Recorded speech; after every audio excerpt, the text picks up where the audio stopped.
The general principles of management were propounded by Henry Fayol. It was first published as Administrative Industrial et General in 1961. It was complementary to Taylor's work. It proposed 14 principles of management.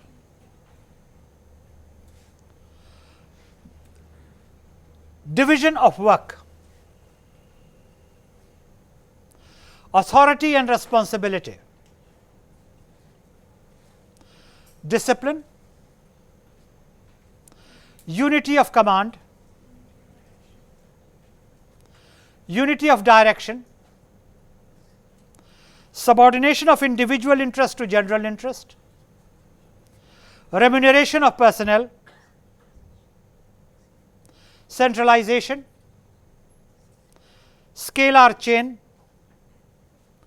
order, equity, stability of tenure of personnel, initiative, spirit de corps, and even today these 14 principles constitute a large component of what would be the basics of management. And even though the general management theory and general management principles may not be the latest, their contribution to understanding management thought is central. Division of work is rooted on a very simple principle: every work cannot be done by everyone, because it requires different skills. This is not the same thing as specialization. Please get this very clear. By doing 3 courses, you do not become a specialist in finance.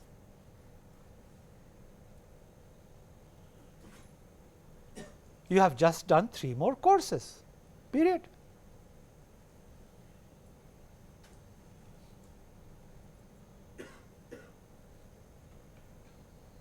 So, you should be careful in using everyday language for scientific expressions. You may call it a specialization in everyday language. Scientifically, it is not a specialization.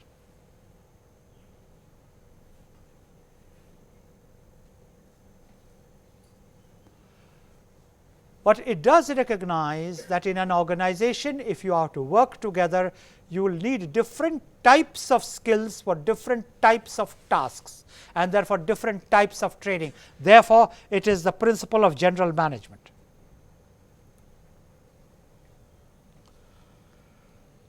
Authority and responsibility, nothing will work until there is a line of command. Somebody must have the authority to give valid orders, which is why later on you will find that there is this caption of order. Order there means a principal organization which creates orderliness, which creates some kind of a semblance of a system, which creates a relationship between one unit and another. That is what is the meaning of order. I have run down these 3 areas. I do not have to explain each one of them, because several of them are self evident, but unity of command is a theory which is now variously questioned, but when Henry Fayol talked of it, it meant that you can't have 2 leaders. We live in an era today where very often there is duality of reporting pattern. You have one superior who is your administrative superior, and there is another superior who is your referent superior, to whom you go for specialized knowledge. The administrative superior grants you your leave. He is administratively responsible for your conduct, but your referent superior will give you the answer to the problems which you have at hand, especially the technical problems. It has a unity of direction. You can't have different people in the organization pulling in different directions.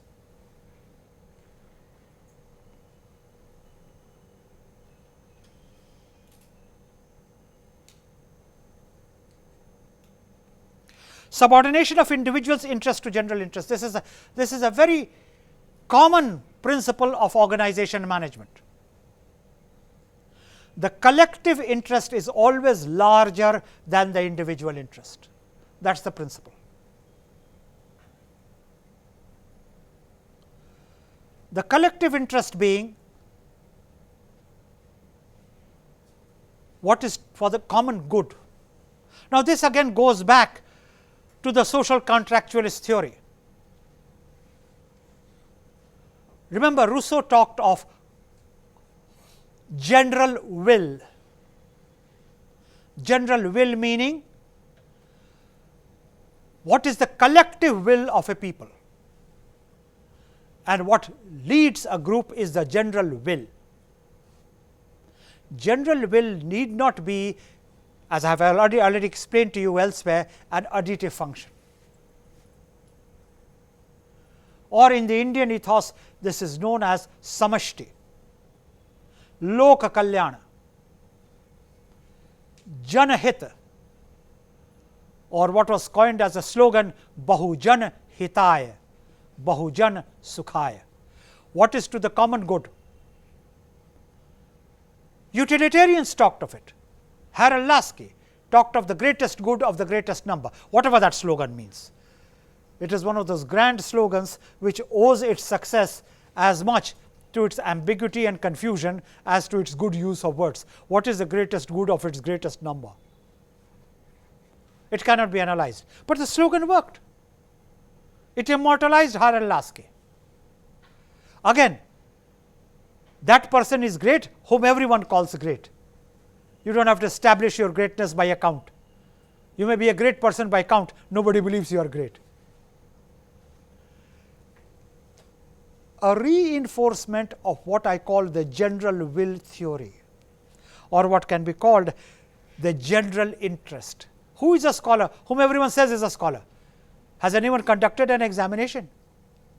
Has anyone weighed his knowledge? No, but it is generally believed he is a great scholar. He becomes a great scholar. So, there is a lot to be said for group identity. Organizations run on the principle of group identity. That is the larger principle which I am trying to establish with you. And after all, each one needs to make a living, so there must be some remuneration. Where do I earn my food? Where do I buy? How do I buy my clothes? Now, remember, there are theorists even around that. There are three thinkers which have gone into the making of the modern world. Not that these are the only three thinkers which have gone into the making of the modern world, but the three important thinkers which I think everyone should be broadly aware of are Freud, Adler, and Marx. Now, you would have heard of them. If you haven't, you should have. Now, each one of them propounded a theory. Freud took the view that all relationships are determined by gender relationships of attraction and repulsion. And attraction and repulsion are not necessarily a factor of opposite gender. People of the same gender can also be attracted or repelled by each other. Something which was later on established through simple scientific tests which prove that from each of our bodies certain energy emanates. You can use different words for it. Certain rays emanate, certain energy emanates, certain waves go out, which is why, if you are sensitive enough, of course, if you are the type which vegetates, all this will not make sense. But then, as I said, management is meant for only the best. You are sitting in your room, somebody enters the room, and you feel automatically attracted towards him to strike a conversation. Another person enters the room and you say, oh my God, now what is he doing here? You do not even know that person. There is something about the bodily waves which are matching or which are not matching. So, Freud propounded the theory that all relationships are rooted in physical attraction and repulsion. Marx propounded the theory that all relationships are rooted in financial transactions. I don't know whether Marx ever visited India or not, but he seemed to understand India very well. I mean, if you develop a relationship with someone, you are secretly asking, is he going to get me money or is he not going to get me money? If he is going to get me money, good friends. If he is not going to get me money, bad friends. Forget about physical interaction. How does it matter? So long as the rokad comes in, great. For those of you who don't know what is rokad, it is cash. Cash which makes noise, rokad, coins. So, Freud said it's absolute nonsense. You can be attracted towards anything or detracted towards anything, but what builds a relationship is, as Roderigo is told in Othello by Iago, put money in thy pocket.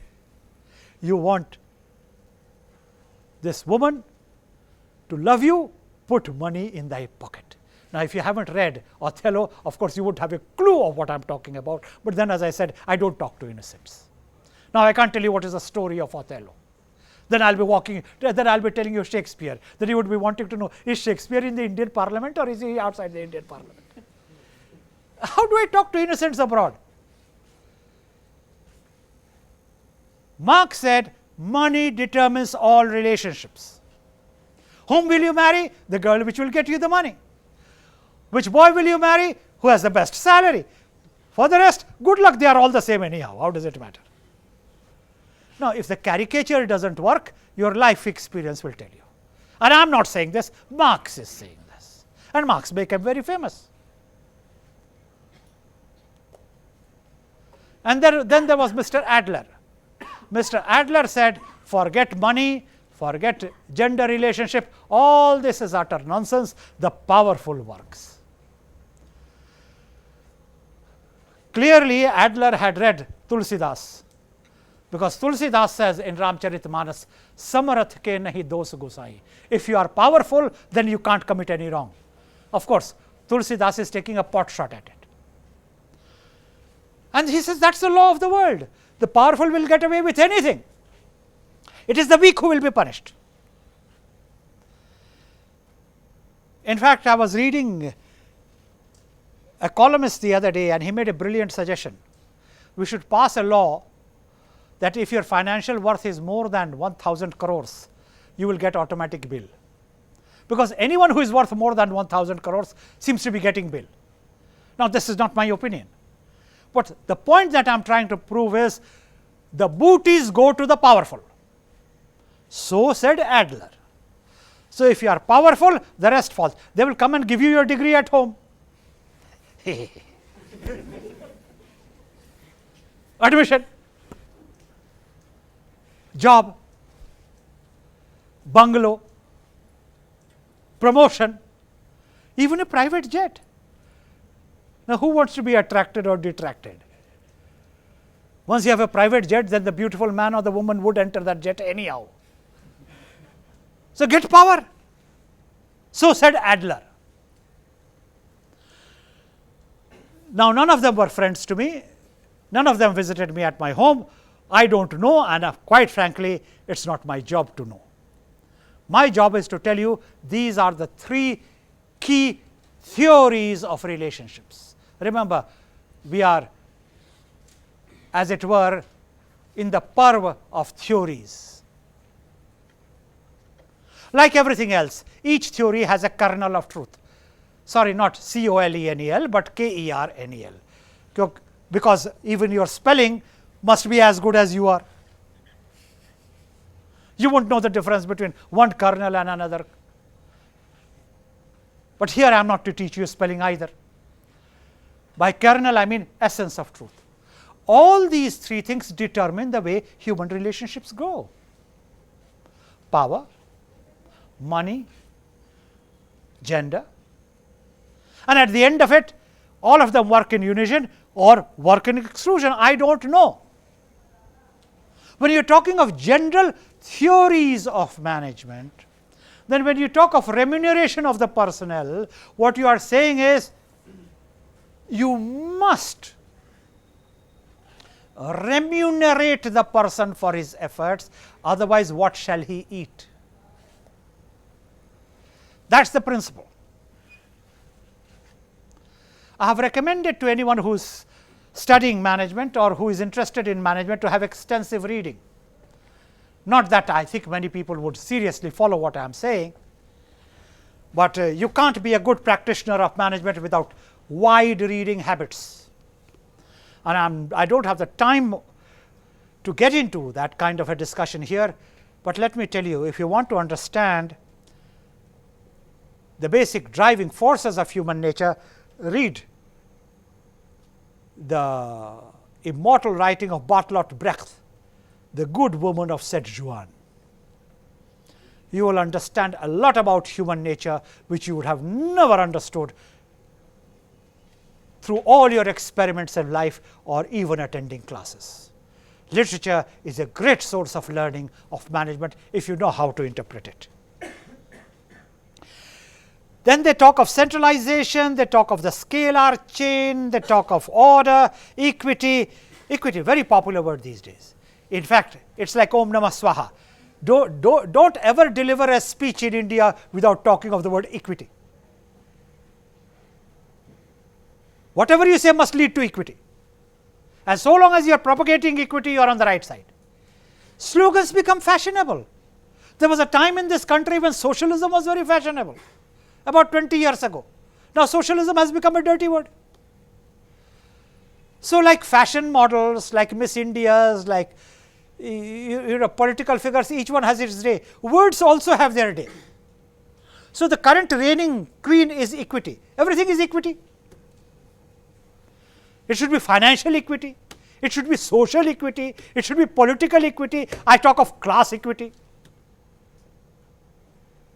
And if you want to become famous by writing something, talk of bottom, talk of top, talk of revolution, talk of abolishment of poverty. Become famous. These are recipes. One great outcome of theory is it shows you the shortcut to success. And I am deadly serious in this. Yes, I may have a light-hearted way of quipping through this, because those of you who are listening to this, imagine your plight of 1 hour of listening to this drone. Good Lord, how do you ever survive beats me. But the long and short of it is, each theory is supposed to show an experiential way of success. And in the ultimate analysis, you do not believe anything which anyone tells you anyhow. You will have to experiment it on your own. So, good luck. Find out how far the word equity goes, but start using it. At least you will be one up. So, certain words have gone out of fashion, certain words have come into fashion. They will also go out of fashion. Nothing will change anyhow. No, somebody will say that is being skeptical. No, I can't be skeptical. But the fact is, management is a search of the leverage principles which cause a change. So, it is not about skepticism, but it is about trying to understand how skepticism can be fought. And it is trying to show what is the way forward. Just as I propounded to you, forget about transforming others, no one will get transformed. Change yourself. Just as I said, the real intervention is management of self. If you can do that, you believe in what you say you do, otherwise you are delivering a lecture. Not such a bad thing after all, you can make a living out of a lecture. The trouble with lectures is they are as good as the people listening to it. If you are yawning through it, it is no good. Now, to take the conversation forward beyond general principles of management, let us look at the merits and demerits. This sort of thing has universal support, but it has no empirical evidence. Just as I said, you can find as much empirical evidence for Adler as for Marx, as for Freud. God knows where the truth is. When you are in love, Freud appears very important. If your dad is getting you married, Adler becomes very important. If your cousins are getting you married, marks becomes very important. After all, how much is a dowry at the end of it? Damn it, anyhow you'll be fighting with your wife or your husband. Oversimplification, yes. But as I said, there is no empirical evidence to prove which of these theories is better than the other. Each one believes the theory which explains his present predicament the best. Let me repeat that. Each one believes the theory which explains his current predicament the best. If you have been betrayed by the person whom you love, then you say, this world is useless. Nobody can be trusted. If you are about to get married, then you say, this world is beautiful. You have to be in love to realize how beautiful it is. If suddenly you have hit the jackpot, got a job in that great mega bonanza which everyone is getting rich with, you say, forget about everything, it is money. You know, there is a great statement, I will not say from which part of the India it comes, but it goes something like this: God made man, man made money, and money made everything. Now, it depends upon what you are going through, you will believe just that. What does learning and scholarship do? It raises you beyond your current experience and puts you on a platform of maturity so that you understand what life is in its fullness and not because of one experience. And that is what I am trying to target for you, showing you everything so that you learn that all these are cards on the table, as it were, and you do not oversimplify life. Then there are behavioral theories of organization management, and this is a great bedlam. Everyone has a theory on everyone else. I will give you a classical example. I know of a person who was rejected 3 times for a professorship. So, the person was very distraught. And if you get to be as old as I am, and if you have seen as much of the world as I have, several people believe I have some answers to their problems. So, this person was in a conversation with me and was telling me how tired this person is about repeated rejections from professorships. I said, look, you come from a public system. The public system has a panel of experts. Any expert will be appointed out of the panel. This panel is always in the public domain. So, next time you go to face the interview, your expert will be one amongst the panels. So, why do not you get the name of the members of this panel, which I told you is in the public domain, and send it to each one of them a copy of your current research and get their feedback. You will learn what they have got, the experts have got to say, and your research will become better. Listen to the reply. No, no, no, no, no. I have done many things in life, sir, but this is one thing which I have not done. I said, which is why I am asking you to do it. The person said, no, no, no, no, no. I will not do it at all. I said, why? It is unethical. I said, where does ethics come into all this? No, no, no. And that chant of na, na, na evokes humor in me even today.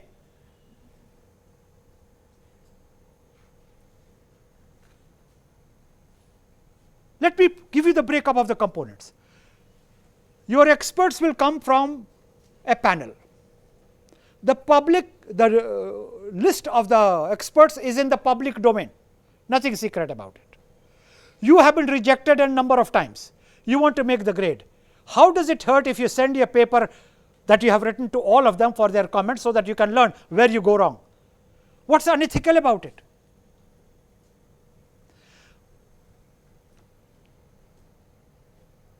It is fashionable to talk of cases in behavior.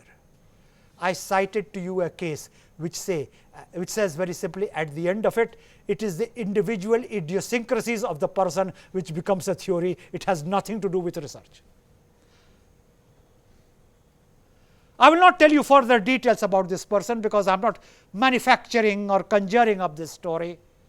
This person, the person had jumped a contract with a straight face. It will always constantly talk of ethics. So, you are drawn about the opposite. If you have violated something, you keep talking about it. That is behavior. I will tell you another story of behavior. There was this movie being shot, and in the happier days when the Connaught Place was not such a rubble, the shooting was taking place there. And the hero, presumably, like all film heroes, must have been a tall, strapping chikna hunk, as the expression goes. And this hunk was walking down. And of course, you can't beat up the film's hero. So the director got fed up with it, and he said, let's make it a live shot. Because each time there would be a fisticuff, he wanted a few shots to be exchanged before the hero actually demolished the person who was trying to fight him, as a hero is supposed to do. So the director decided to make it a live shot, which meant the hero was supposed to walk down the curve of the Connaught Place and accost the first couple coming down the road. So the hero set out, the film shooting began, the reels began to roll, and as it happened, the first person which the hero met as coming down the circle of the Connaught Place was a couple actually. So the hero stood aside and said, excuse me, sir, is that your wife? So he turned around and said, yes, she happens to be my wife, but what is it to you? He said, sir, if you don't mind, as you were coming down the Connaught Place, I wondered how a handsome, charming, distinguished looking person like you could be married to such a rich, ugly, decrepit person. And he was ready for the husband to lunge at him. So he was ready to take on the shot. And you know what the husband did? The husband turned around to his wife and said, you see, darling, now people on the road are saying exactly what I have said to you all these years. So the shot was again spoiled. Now, I wasn't there, as I often say after an anecdote, so I don't know how the director retrieved the feeling, but behavioral theories are known not to prove anything. The distinguishing characteristic of a behavioral theory is its non-predictive validity. Each one is different, which is why a lot of engineers have a lot of difficulties with behavioral sciences. They want with behavior to have predictive validity. Now, you can't customize human beings on an ISI mark. It is not nature of material. So, whatever I tell you under behavioral theories of organization management, you should take it with a pinch of salt. Some of them work, some of them not. And at the end of the day, they are only so good as far as they go. Elton Mayo's Hawthorne experiment. The contribution in terms of human relations and motivation theory. Elton Mayo examined productivity and work conditions. Mayo studied the variables affecting productivity, conducted Hawthorne studies at Western Electric Hawthorne Works in Chicago, and he held elimination experiments which said that you better the conditions, the productivity would improve. So, relay assembly test groups, interviewing programs, the bank wiring observation room, the experiments, conclusions from Elton Mayo's theory. Work is a group activity. Now, did you need an experiment to prove that? You know, my good friend Dandekar, one of the first generation economists of independent India who left a lasting mark. I know he did not come from Harvard, therefore, it is not fashionable to remember Dandekar anymore. It is so much simpler to remember an expert from one of the prestigious seats of learning elsewhere, but Dandekar is a person worth remembering with a lot of respect. He narrated to me a story of a university in this city, the details of which are not relevant. But then he was talking of experiments which got me more curious about this university experiment. He says, no, that story I will not tell you, but I will tell you the first study which was carried out for the planning processes. I said, what was it, sir? He said, the study was to study scientifically what is the basic need of an Indian, because that was supposed to be the cornerstone of the planning process.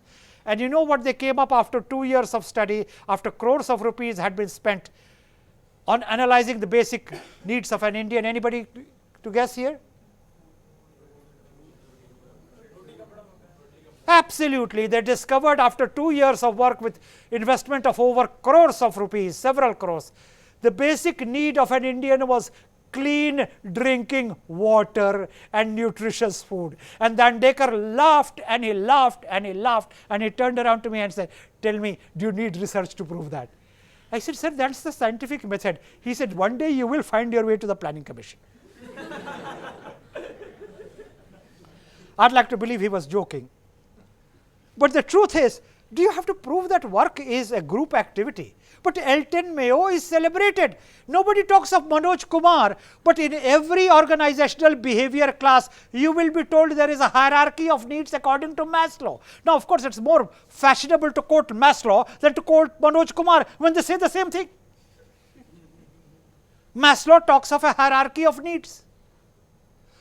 Food, clothing, shelter, prestige, that is Maslow's hierarchy. But it sounds so much better when you say according to Mr. Maslow than according to Manoj Kumar. So, please remember this if you want to go ahead in life. Name a person as an authority which sounds good to name. And I am talking practical management to you. After all, what sells is what people buy. If people are willing to buy Maslow and not Manoj Kumar, then you better start selling Maslow. But for heaven's sake, be conscious of what you are selling. If you want to get the derivatives for a behavioral principle, it is this: there is no substitute for your own common sense of your judgment. Remember, we are talking of a framework of analysis. Don't be misled by my light-hearted narration of anecdotes or quips. There is a serious point being made there. You cannot interpret a behavioral theory unless you have the analytical tools of interpreting it and applying it. That is the point I am trying to make. And you can forget all my anecdotes, you can forget all my references, it is not relevant. Therefore, let us get back to Elton Mayo. He established that work is a group activity. He established that social world of an adult is primarily patterned around a work activity. And yes, there is something to be said about establishing even the obvious truths on a scientific basis. The need for recognition, security and a sense of belonging is more important in determining workers' morale and productivity than physical conditions under which he works. Now, this is extremely important. The driving forces are recognition, security and a sense of belonging. I will give you two laws from what I referred in another session as Gautam's self-laws. You want to make friends with someone, start praising him. You are so brilliant, as you rightly said, you are correct, your principles are so good, it is a pleasure to be with you. If you have an enemy, he will get converted to a friend. And if you want to make enemies with someone, start trying to improve him. Come on, yaar, eat properly. This is no way you eat junk food all the time. What is this? You want to see movies? Can't you study during that period? 4 movies in a day? You get out of one Audi, you go into another Audi, and you know what an Audi is. And if you are innocent, well, I am using the word Audi as the slang popularly used for auditorium in PVR. What is a PVR?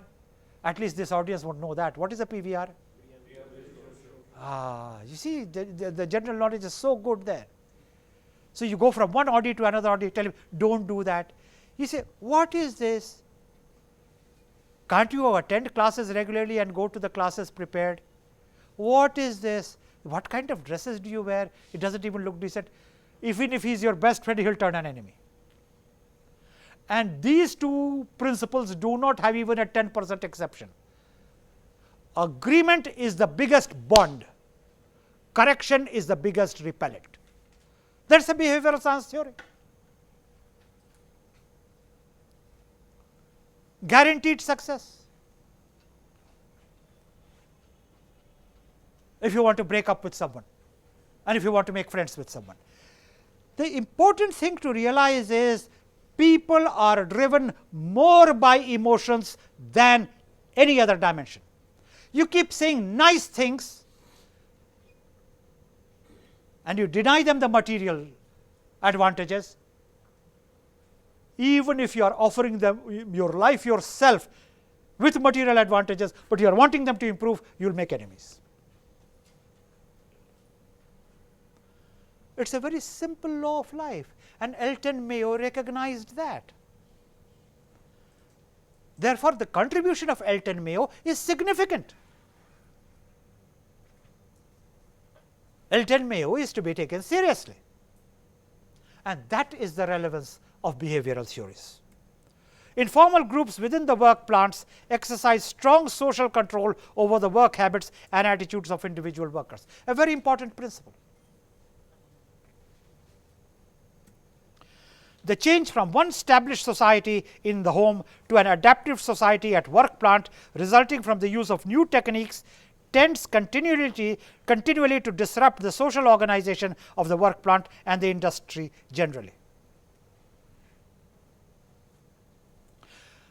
Now, a lot of work has been done on this in management principle. It is known to be the correlation between culture of the job, spelt OF, and culture of the job, OFF. And very often the culture of the job percolates into the culture of the job. And very many serious students have looked into this issue, and says, I do wish you to walk the path of knowledge, learning, I might even say scholarship, and that is the real purpose of undergoing any such education. There is another thesis, and I have referred to certain dissertations in the past in these sessions in IIT library, which has made a serious study of the culture of the public sector managers in India between their creativity of the job and creativity of the job. I personally think it is a seminal study. How does the creativity practiced by a person outside his work environment gets transferred into the creativity on the job, and how much of it can be carried?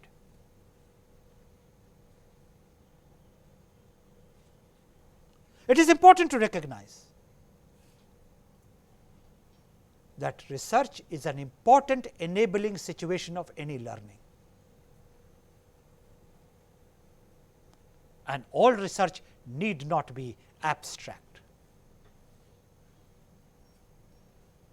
The fundamentals of research begin with observation, and I put it to you that to be a good manager, you need to be a person with outstanding observations.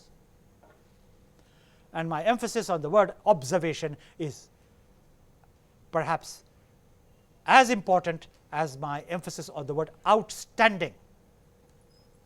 And if you do not even know what is happening around you, forget about being a manager.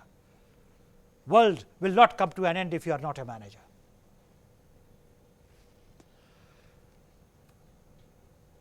The next theory I would like to talk to you about is that of Rensis Likert, whose research on human behavior is very often referred to.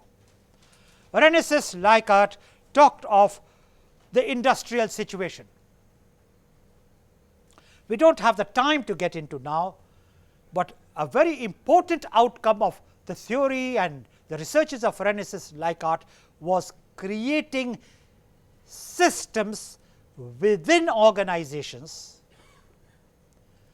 and emphasizing that systems must be internally and mutually consistent with each other. And even if you do not understand the principle here and now, it is important that you be exposed to it. And this is what Rensis Likert said. the communication system of an organization must be consistent with the reward and punishment system of the organization. And he further established that the reward and punishment system of an organization must be consistent with the control systems of an organization. And he converted the analysis of an organization into different systems, and he argued with a lot of conviction that unless they are aligned, the organization will not be productive.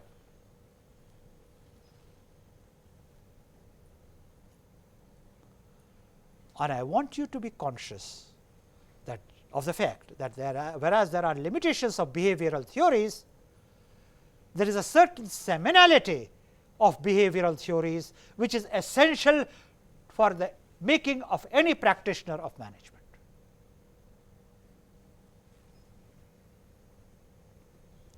Therefore, Rensis Likert's behavior research on industrial situation.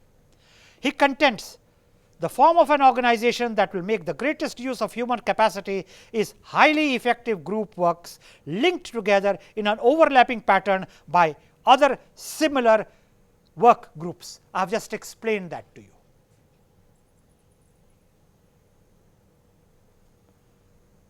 So, Rensis Likert's systems are a major contribution to understanding organizational functioning from a behavioral point of view. In other words, you can't have a loose control system and a tight communication system. It won't work. You can't have a strict punishment system and a loose authority pattern. It won't work. The organization will collapse under its own contradictions. There are 4 different management styles. You can call them systems. I have just referred them to you. And he has given a name to the styles, and he calls them the exploitative, which is the authoritative system, the benevolent, the authoritative system, the consultative system,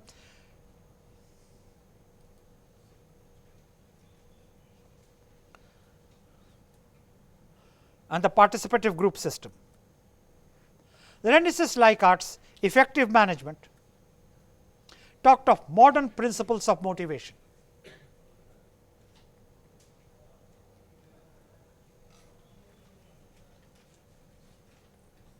It talked of employees' perspective. It talked of group linkages for organizations. It talked of supportive relationships in a group.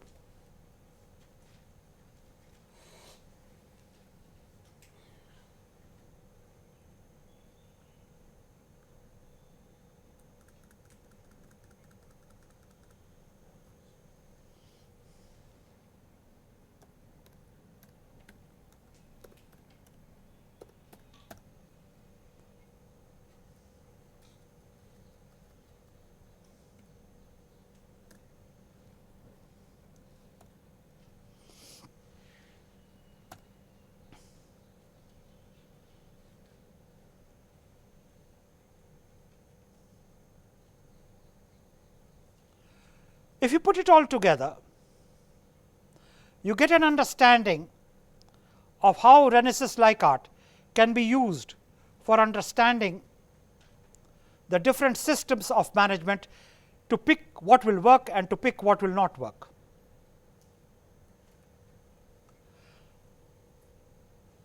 Ultimately, it is neither Elton Mayo which is right, nor Rensis Likert which provides all solutions, but then the exploitative, the benevolent, the consultative system and the participative group systems as defined here go on to talk of the employee's perspective, group linkages as supportive relationships in a group, and ultimately this is what management rides to produce results. Then there is the Chris Argyris Maturity-Immaturity Theory.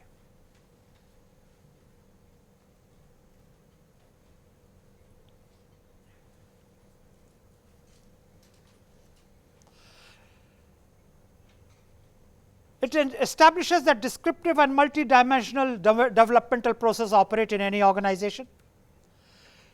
It has to be examined to determine the effect of management practices on individual behavior.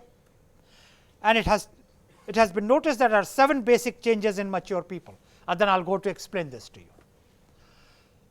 So, Chris Argyris basically says managers are supposed to be mature. If you are immature, forget about management. The 7 basic changes are: tendency to develop a state of being, to be active as an adult, independent as an adult, the act to behave differently as an adult,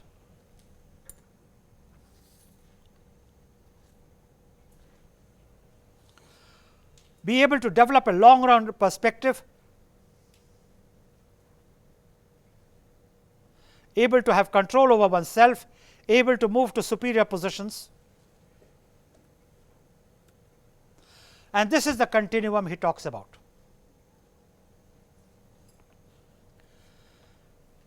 Passive to active, dependence to independence, behave in a few ways, capable of behaving in many ways, erratic shallow interests, deeper and strong interests, short time perspective, long term perspective, subordinate position, equal or superordinate position, lack of awareness of self to awareness and control over self.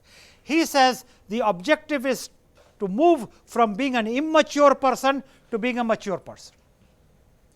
And in this diagram, you have the descriptions outlined, and in each case you can mark the spectrum as you do it on a scale, and you can almost measure where you are on that spectrum of immaturity to maturity, which is where I said ultimately it is self judgment,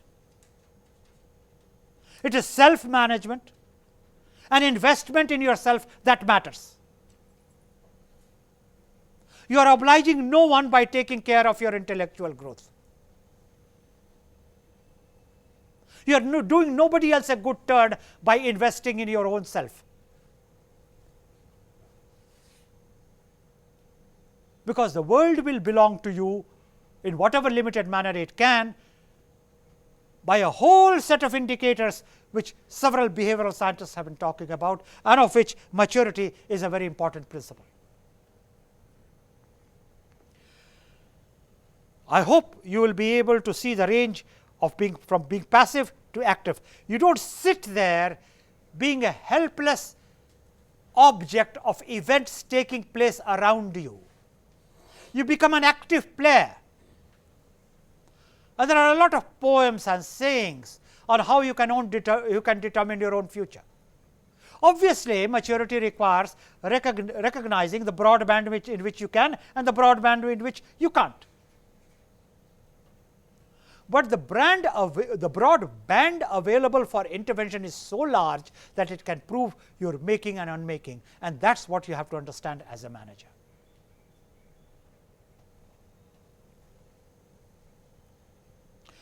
Chris Argyris talked of the impact of the theory, and he talked of widespread worker apathy, design of formal organizations, leadership style and management control.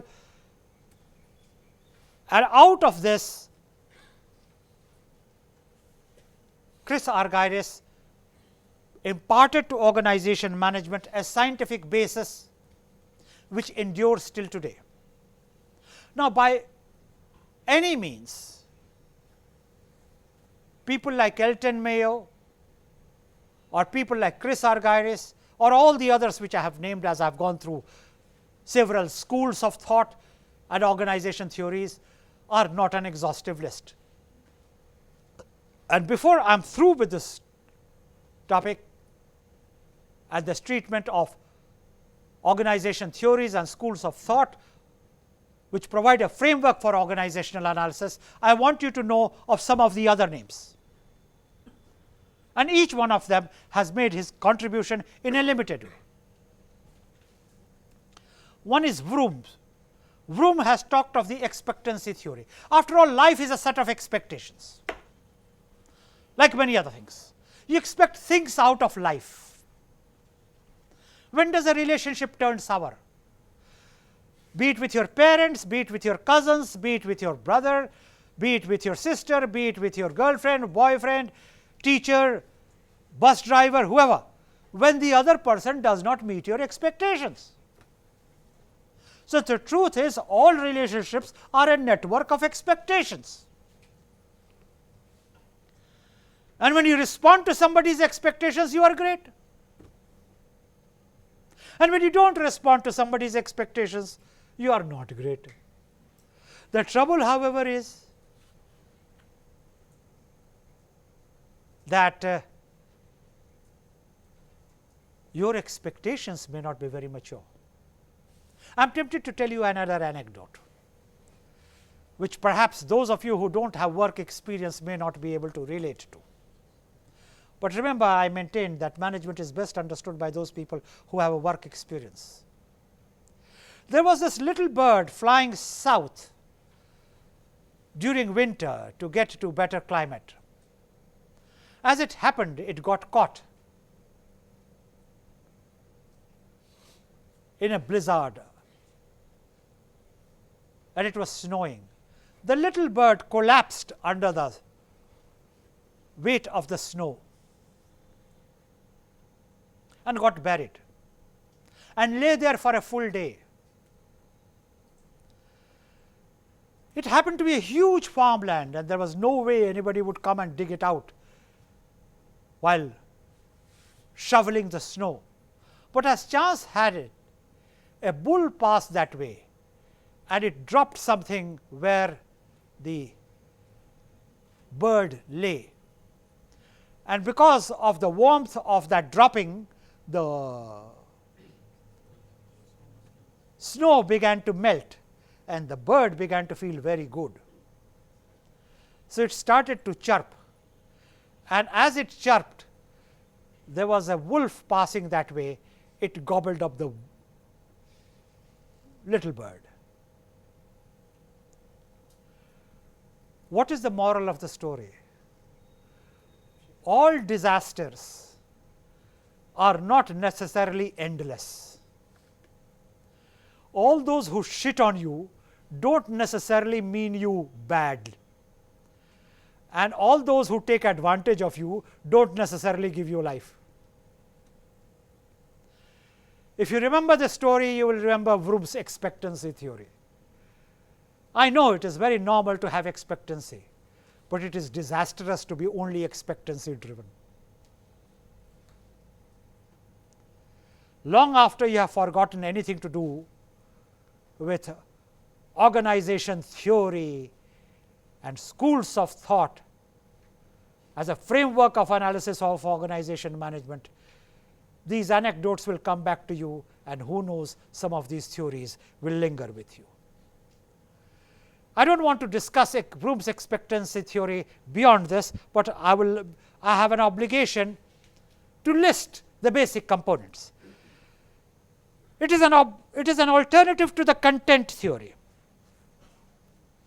It provides with a very comprehensible, valid and useful approach to understanding motivation. Used to be a favorite theory around 70s, when everyone was desperate to understand organizational behavior, and unfortunately through the mid 70s and the early 80s, organization management was not such a fashionable discipline to read. When people realized you can't moderate behavior, but you can moderate organizations, and therefore emerged organization theory and practice. And suddenly it became very important to understand job designs, organization design, information flows, decision centers, and it was no longer fashionable to do attitudinal surveys of the motivation theory, because the truth is you can't motivate anyone if that person does not want to be motivated. A disastrous thing to say. Does me out of many consultancies, but unfortunately I can't lie to generate a consultancy.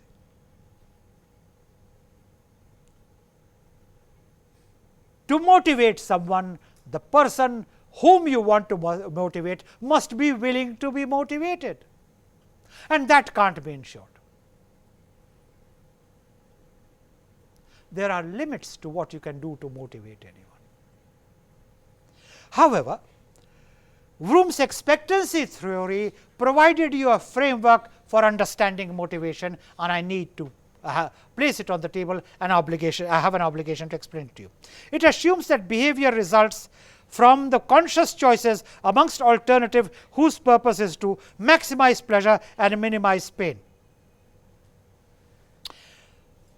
Read this very carefully, understand this clearly.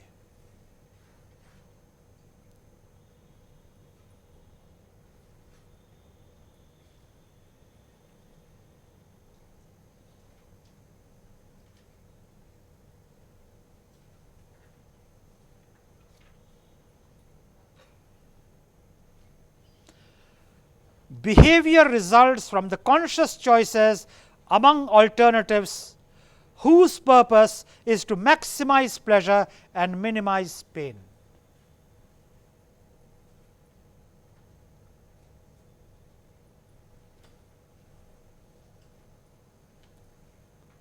Vroom's expectancy theory talked of other things.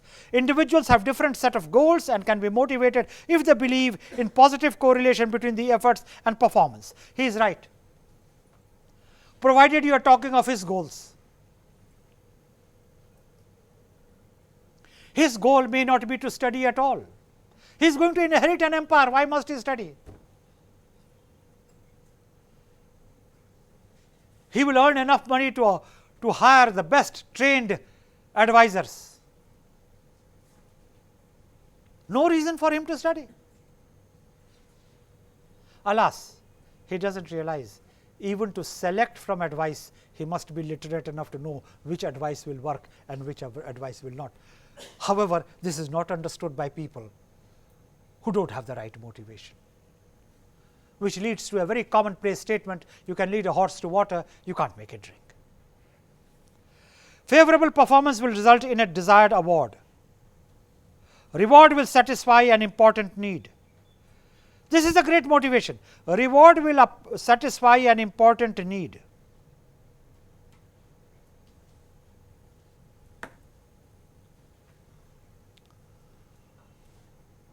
Sometimes you may give an award assuming that that level will never be reached, and then that person reaches that level, and then you have to give that reward.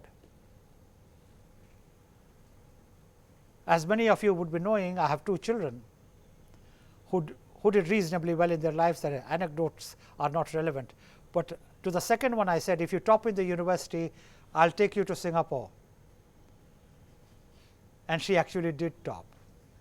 Now, you can imagine the expense I had to incur. So, in your personal lives, do not promise rewards which you do not mean unless you really think it is outside the domain of all probability. Even a report probability does come true. Now, if you think I am being flippant about it, I am not. I am making a deadly serious statement, and the serious statement is the following: rewards must be meaningful and correlated to the actual ability to incur those rewards. Can you incur those rewards? First question. 2, if you can incur those rewards, is that effort worth it? 3, at the end of the day, anything which is reward driven and only reward driven, please notice my emphasis. It can be many other things and reward driven, then it is fine, but if it is only reward driven, it does not last. Remember, behavior is like water, it settles down to its natural level. You can't pump it to artificial levels. Let nature take its course, push it up as much as you can, accept what will not happen. Systems theory has talked of it very wisely about all this when they have started talking of limits to growth. So, at the end of the day, there is not such a big difference between behavioral theory and systems theory. All these warfares which a lot of academics love indulging in come out of lack of understanding of each other's discipline. If you understand each other's discipline, at the end of the day, what you say as a behavioral theorist and as a system theorist do converge. desire to satisfy the need is strong enough to make the effort worthwhile. Vroom's expectancy theory had three basic beliefs: valence, expectancy, instrumentality. Valence means the relative ratios. If I do this, this is what I get. If you do that, this is what I get. Now, how do you establish a relationship? Expectancy, instrumentality. Vroom suggests that an employee's beliefs about expectancy, instrumentality and valence interact psychologically to create a force such that employee acts in a manner that brings pleasure and avoids pain.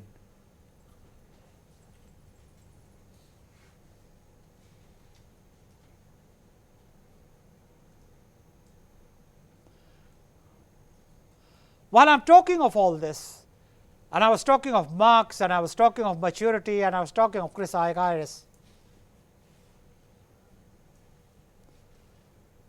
I am reminded of a definition by Marx of maturity. He says, the ability to go through pleasure and pain without a sense of guilt is maturity.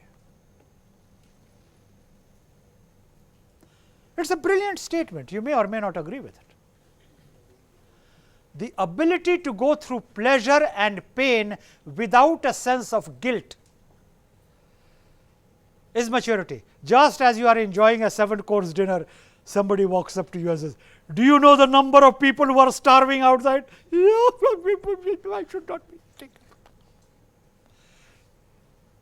It has caused in you a sense of guilt. Now look, even if you abandoned that food, no one who is starving is going to be saved. You are going to join the ranks. No, I am not saying don't do good to the needy. No, I am not saying that. That is catching the bull by the tail, a very widely held sport, catching the bull by the tail. While talking of behavioral theory, I have to mention it. The art of misunderstanding is perfected by some people to a fine art. Whatever you say, they will misunderstand. In such situations, don't even try to make them understand. Just keep quiet. But there are different definitions in behavioral sciences. Choose what suits the situation best. Note my emphasis, choose what suits the situation best. This can be calculated via the formula motivation, valence, expectancy. Bring in instrumentality, because that is the way the delivery mechanism will take place. Vroom's expectancy theory explains job satisfaction, one's occupational choice, like the likelihood of staying in a job and the effort one might expend in the work. We shall stop there for now, and we shall take up Maslow's theory of motivation next.